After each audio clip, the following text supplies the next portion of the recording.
ನಿನ್ನ ಪವಿತ್ರವಾದ ಅದಕ್ಕೆ ಮೊದಲಾಗಿ ವಂದಿಸಿಕೊಳ್ತಾ ಇದ್ದೇವೆ ತಾಯಿ. ಅತ್ತ ಇತ್ತ ಸುತ್ತ ಮುತ್ತ ಎತ್ತ ನೋಡಿದ್ರು ನಮ್ಮ ಕಣ್ಣಿಗೆ ಗೋಚರಿಸುವುದು ಕಾಡುಗತ್ತಲು ಜಲ ರಾಶಿ.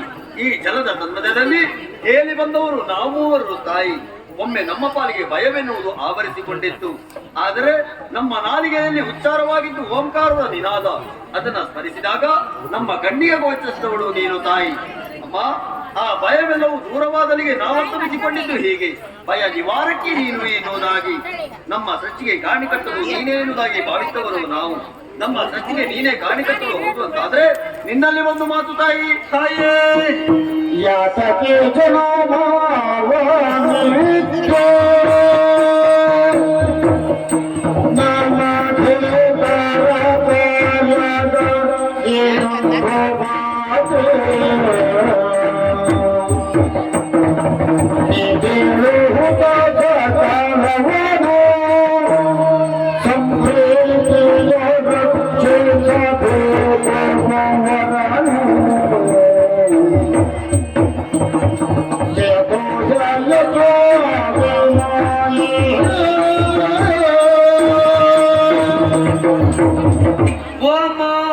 ಸಮೃದ್ಧವಾದ ಜಲರಾಶಿಯಲ್ಲಿ ಹುಟ್ಟಿಕೊಂಡವರು ನಾವು ಮೂವರು ಮಂದಿ. ನಮ್ಮ ಹುಟ್ಟು ಯಾರಿಂದ ಆಯಿತು, ಯಾಕಾಗಿ ಆಯಿತು ಎನ್ನುವಂತ ಅನೇಕ ಪ್ರಶ್ನೆಗಳಿಗೆ ಉತ್ತರ ಇಲ್ಲದೆ ತತ್ತರಿಸಿ ಹೋದವರಿದ್ದೇವೆ. ಅಂತ ಸಂದರ್ಭದಲ್ಲಿ ಪ್ರತ್ಯಕ್ಷಗೊಂಡವಳು ನೀನು ತಾಯಿ. ನಮ್ಮ ಜನ್ಮಕ್ಕೆ ನೀವೇ ಕಾರಣೀಭೂತರು ಎನ್ನುವುದನ್ನು ಅರ್ಥವಿಸಿಕೊಂಡವರಿದ್ದೇವೆ. ಒಬ್ಬಾತರನ್ನು ಸೃಷ್ಟಿ ಮಾಡಬೇಕು ಅಂತಾದ್ರೆ ಕಾರ್ಯ ಕಾರಣಗಳಂತಿರ್ತದೆ ತಾಯಿ. ನಮ್ಮನ್ನು ಸೃಷ್ಟಿಸುವರಿರುವಂತಹ ಕಾರಣಗಳೇನು, ನಮ್ಮಿಂದಾಗಬೇಕಾದಂತ ಕಾರ್ಯಗಳೇನು, ಅದನ್ನು ನಿಮ್ಮಲ್ಲಿ ಕೇಳುವರೆ ಕಾರಣ.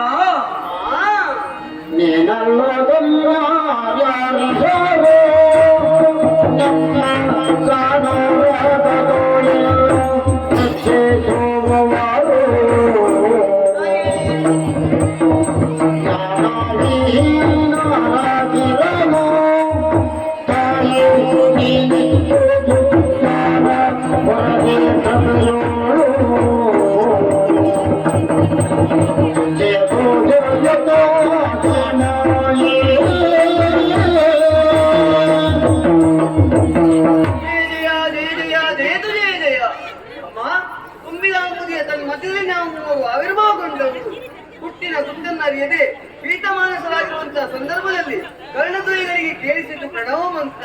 ಅದನ್ನೇ ಪಠಿಸಿದಾಗ ಪ್ರಣವ ಸ್ವರೂಪಿಣಿಯಾದಂತ ನೀನು ಪ್ರತ್ಯಕ್ಷಗೊಂಡವರು. ನಿನ್ನನ್ನು ಕಂಡಾಗಲೇ ನಮ್ಮ ಭಯವೆಲ್ಲವೂ ನಿವಾರಣೆ ಆಯ್ತು ತಾಯಿ. ಈಗ ನಮ್ಮಲ್ಲಿರುವಂತಹ ಪ್ರಶ್ನೆ, ನಮ್ಮ ಹುಟ್ಟಿಯಾಕ ಆಯ್ತು, ನಮ್ಮಿಂದ ಯಾವ ರೀತಿಯ ಕಾರ್ಯವಾಗಬೇಕು? ಇಲ್ಲಿ ನಿಮ್ಮನ್ನ ಬಿಟ್ಟು ನಮಗೆ ಮತ್ತೆ ಯಾರೂ ಇಲ್ಲ ತಾಯಿ. ಎಲ್ಲವನ್ನ ನೀವು ನಮಗೆ ಅರುವುದರ ಮೂಲಕವಾಗಿ ನಮ್ಮನ್ನ ಬರೆಯಬೇಕು ತಾಯಿ.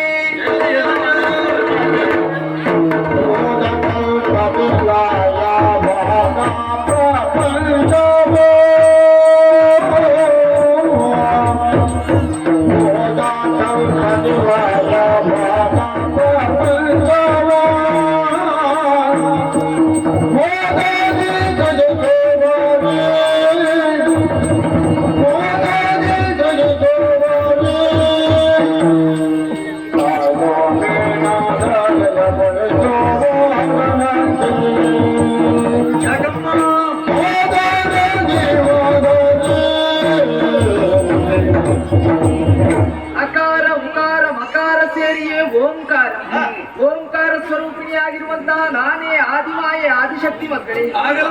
ನಿಮ್ಮ ಮೂವರ ಸೃಷ್ಟಿಗೂ ನಾನೇ ಕಾರಣೀಕರ್ತಳಾಗಿದ್ದೆ. ಇನ್ನು ನಿಮ್ಮನ್ನ ಸೃಷ್ಟಿ ಮಾಡುವ ಕಾರಣ ಏನಮ್ಮ?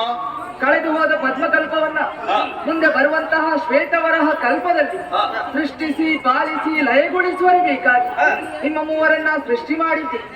ಕೇವಲ ಸೃಷ್ಟಿ ಮಾತ್ರದಿಂದಲೇ ನಿಮ್ಮ ಕಾರ್ಯಾರಂಭ ಆಗುವುದಕ್ಕೆ ಸಾಧ್ಯವಿಲ್ಲ. ಅದಕ್ಕಾಗಿ ನಿಮ್ಮ ಮೂವರ ಪಾಲಿಗೆ ಒಂದೊಂದು ಹೆಸರನ್ನ ಇರಿಸ್ತಾ ಇದ್ದೆ. ಅದು ಹೇಗೆ ಬಲ್ಲಿರಾ?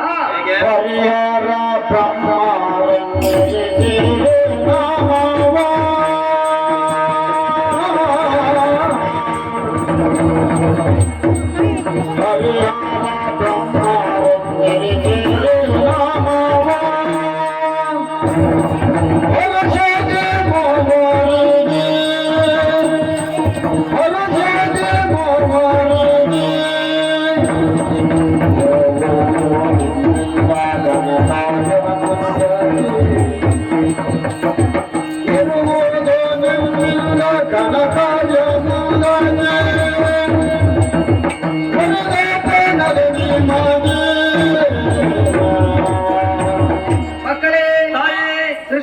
ಅಂತ ನಿಮ್ಮ ಮೂವರಿಗೂ ಒಂದೊಂದು ಹೆಸರನ್ನ ಇರಿಸ್ತಾ ಇದ್ದೆ. ಹೇಗಮ್ಮ? ಶ್ವೇತವರ್ಣದಿಂದ ಕಂಗೊಳಿಸುವಂತಹ ನೀನೇ ಬ್ರಹ್ಮ.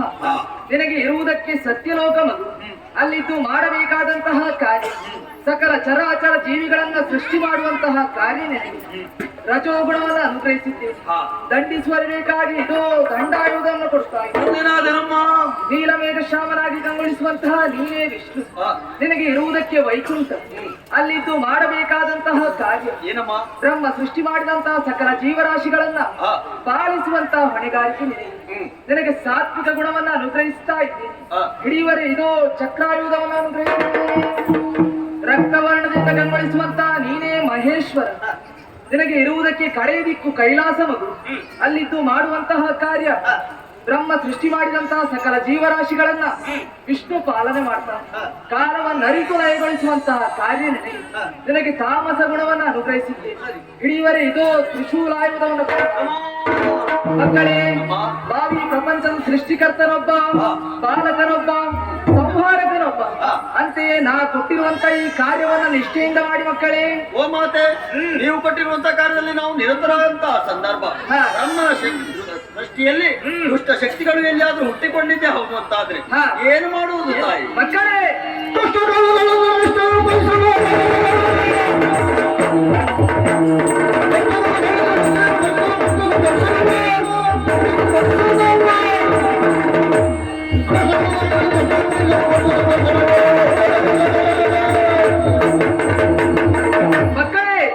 ನಾನು ಕೊಟ್ಟಿರುವಂತಹ ಕಾರ್ಯವನ್ನು ನಿಷ್ಠೆಯಿಂದ ಮಾಡುವಂತಹ ಹೊತ್ತಿಗೆ ನಿಮ್ಮ ಪಾಲಿಗೆ ದುಷ್ಟ ಶಕ್ತಿಗಳಿಂದ ಕಷ್ಟ ಬಂದರೆ ನನ್ನನ್ನು ಧ್ಯಾನಿಸಿ ಥಟ್ಟನೆ ಒಯ್ದು ನನ್ನ ಕಷ್ಟವನ್ನು ಪರಿಹರಿಸ್ತೇನೆ.